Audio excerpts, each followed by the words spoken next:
maniac? Probabil că da, pentru că-mi place să-mi bag banii în mașina mea. Yo, yo, yo, yo, yo, yo.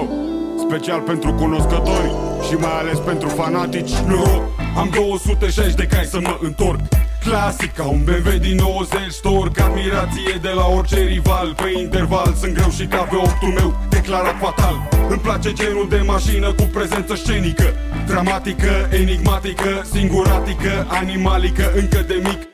Mi-am dorit ceva special, cum să explic? Ai un Passat, știu, 2003 știu, V6 TDI cu tot ce vrei pe el, știu. Dar mai știu că sunt câteva sute ca ta. Parcă-ați fute toți aceeași pizdă, nu te supăra, frate. Dau pe spate mai repede când văd un Golf 3 carosat umflat, vibrând, sau vreo torpilă de 2 metri tunărită, modificată la volan vreo fată. Băi tată, hai, las-o în pula mea că nu se mai poate așa. Ai banul să-ți cumperi un NES, dar nu ai bani să o faci a ta. Niște spoilere și alte accesorii, dă-i o vopsea galben sau ceva și mai excentric, a la America. Curcubeu, cameleon sau cum vrei tu să îi zici, în ton cu orice sezon, portocaliu, violet, verde aprins, perlat. M-a stresat în pula mea atâta gri metalizat. Pune-i roți mari, BBS, Santera sau niște croame garantate să-ți fure privirea. Elegant fântează-le pe obstacole și ardă un jet, că graba strică orice efect. Zi tovarăși în mașină și cu bani și în portbagaj, ne remarci repede în peisaj. Plutim ușor, parcă e un miraj. Senzație majoră cu 40 la oră. Zi tovarăși în mașină și cu bani și în portbagaj, ne remarci repede în peisaj. Plutim ușor, parcă e un miraj. Senzație majoră cu 40 la oră. Luxuriant, fără îndoială, extravagant, reconfortant și în același timp impresionant, șocant. Fanaticii spun că e relevant, că până și cei neinteresați găsesc interesant un tank vopsit albastru și perlat cu negru. Nu ard în turmă, dar vreau să rămân integru. Și ca să fiu mai aproape de străzi și cartier, o să-l cobor vreo câțiva centimetri lejer. Caroserie unicat, nimic cromat, în afară de roți, 18 inși constat că scoți ochii din cap. Nu poți să crezi că ai dat ca toți bani pe căcat de roți, te-au cam lucrat socoți.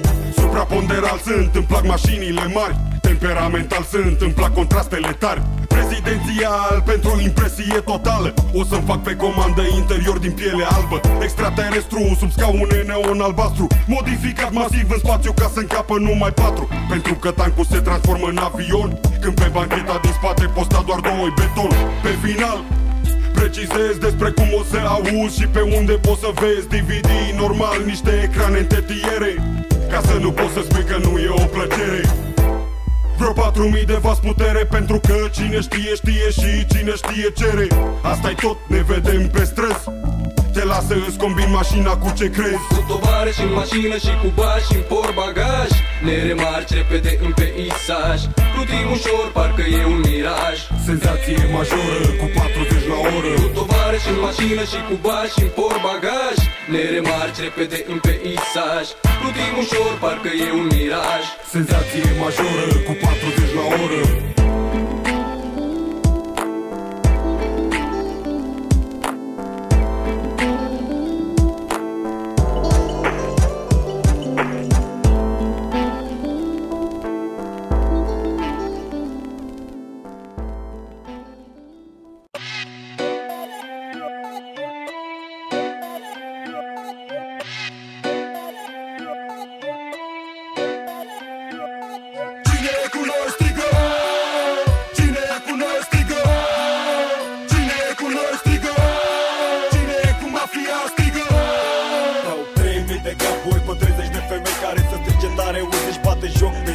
Zia ești în continuare, presează despre noi. Nu ne-ați făcut voi, v-am făcut noi pe voi. Fraierii o ar la modul, frate, sunt tari, dar nu se poate, sunt vulgari, se dau și mari. Stau 2000 de jointuri la 20 de băieți, care să vă rupă cap și mai vedeți ce scrie. Stil mafiot, la fel ca 98. Fetele se freacă pe hip-hop în club. E 2002, e aproape la fel. Se procedează la fel, dar la un alt nivel. Un fel de Tony Montana în România. Fac tot posibilul să evit pușcăria. Ca Leonardo Roftei, sunt campion mondial. Mă aflu în treabă fără adversar. Privește bine pe lângă tine, că ai putea să înțelegi ceva. Ai grijă ce faci, cu cine te bagi, și vezi cum poți să fii peste tot.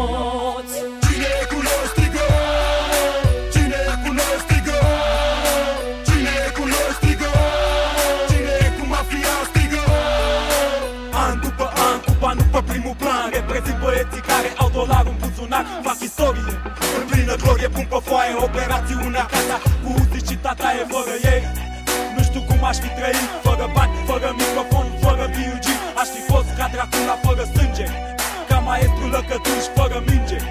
Sunt același pe care ție-ți place să-l urăști, născut și crescut pe străzile din București. Băieți cu două fețe care vor să te învețe mai mult cum să le dai decât să iei atenție. Teoria conspirației funcționează.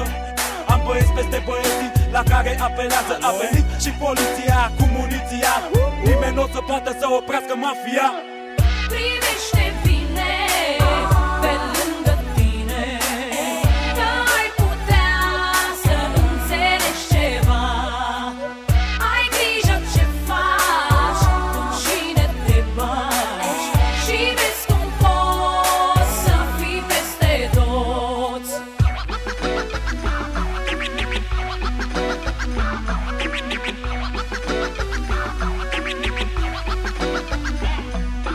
Cine e cu noi strigă, cine e cu noi strigă, cine e cu noi strigă, cine e cu mafia strigă.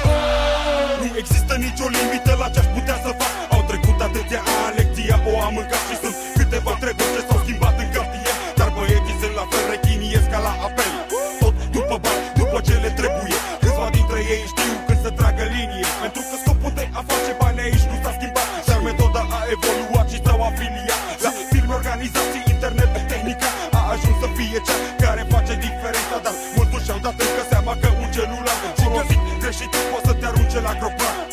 Vezi tu, știi că în viață înseamnă mult să te ridici în picioare doar când ai ceva de spus. Ia-o ca pe sfat sau ia-o tu ca pe ce vrei.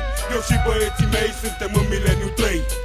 Privește bine pe lângă tine, că ai putea să înțelegi ceva. Ai grijă ce faci, cu cine te bagi, și vezi cum poți să fii peste toți.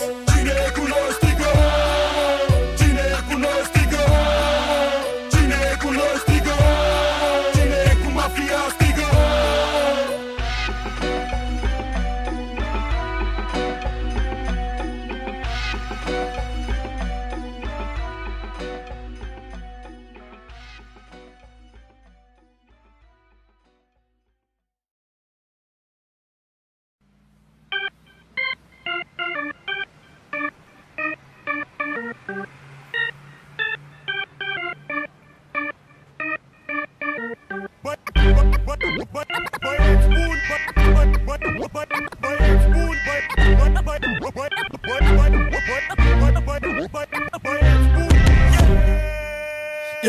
E loc în care n-ai curaj, n-ai cum să vrei. E posibil să o dai, dar e probabil să iei, că atâta șmecherie în Las Vegas mai vezi. E cum se schimbă unii curve, nici nu-ți vine să crezi. E capitala României, e București, e mai mult decât atât.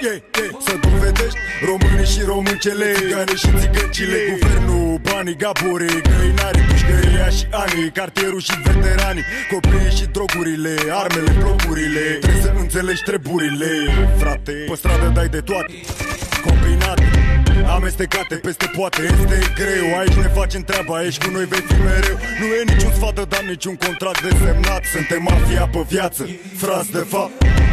Poți să spui rugăciuni, să se întâmple minuni, dar ce semeni aduni, fugi, fugi, vin băieți buni. Poți să spui rugăciuni, să se întâmple minuni, dar ce semeni aduni, fugi, fugi, vin băieți buni. Prezint soluții radicale ca toți băieții buni care au ridicat imperii în afaceri ilegale. Că în stradă poți să te alegi cu răle tale, atunci când armele zâmbesc în felinare. În continuare bulangii toarnă și răstoarnă tot. Liderii adevărați spălesc ca un popor de floare, uitat de floră resele din colț în soare. Și garda se fălește acum cum pești atât de mare, da. Reacția e în lanț, Gaborzac în șanț. Avem demisii extraordinare la bilanț. Următorul candidat la tron își face loc printre ziduri de beton și acaparează tot. Și eu sunt sigur pe mine că nu poți să te bazezi decât pe tine. Nici gaborii nu prea mă plac în fine. Sângele latin care încă-mi curge în fine mă face să fiu ca Al Capone, știi bine. Poți să spui rugăciuni, să se întâmple minuni, dar ce semeni aduni, fugi, fugi, vin băieți buni. Poți să spui rugăciuni, să se întâmple minuni, dar ce semeni semeni adun. Fugi, fugi, vin băieți buni. Pe când se întâmplau basmele, oamenii au creat legile. Atunci au definit părțile, astfel s-au aruncat hărțile. Conflictul a schimbat armele pentru a doborî țintele. Armurile sunt azi vestele care împiedică gloanțele, dar și așa curge sângele. Imagini sumbre dau știrile, mai nou se folosesc vocile, testele ADN, actele, și totuși nu se văd semnele. Cum că s-ar încheia luptele, garda și-a adunat forțele să încerce să ne ia străzile. Poate la anul zi poți să spui rugăciuni, să se întâmple minuni, dar ce semeni adun. Fugi, fugi, vin băieți buni. Poți să spui rugăciuni, să se întâmple